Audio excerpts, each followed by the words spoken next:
këto që me shpjegu çka nënkupton stop krizë edhe ndrysho Kosovën.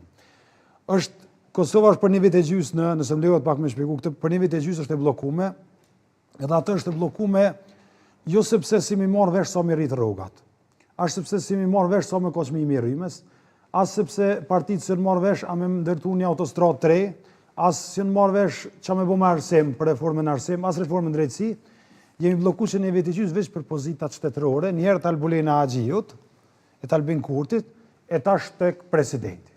Kaq. Por në këtë një vit e gjys që Kosova ma të bllokume, ndërkohë që çmimet rriten, e rrogat nuk rriten, rritet çmimi i energjisë elektrike, nuk ka reforma në arsim, në drejtësi, një gjë që nuk ndryshon. Një gjë që nuk ndryshon është Albin Kurti në pushtet. Albin Kurti mbetët në pushtet, edhe kur ja ka kërkuar Gjykata Supreme, edhe kushtetuta vitin e kaluar që me liru detyrën e kryeministrit, ai nuk e ka lëshu pushtetin. Pra qytetarët me ditë që na po shkojmë zgjedhje për ambicet personale të një personi dhe këto zgjedhje po shkaktohen për personin, jo për qytetarin. Për personin. Narracioni i pushtetit është ndryshe. Po shkojmë zgjedhje për shkak se opozita nuk po e pranon rezultatin e zgjedhjeve në 20 dhjetor. Unë jam shumë i hapur me fol këtë temë, po i them 2-3 fjali.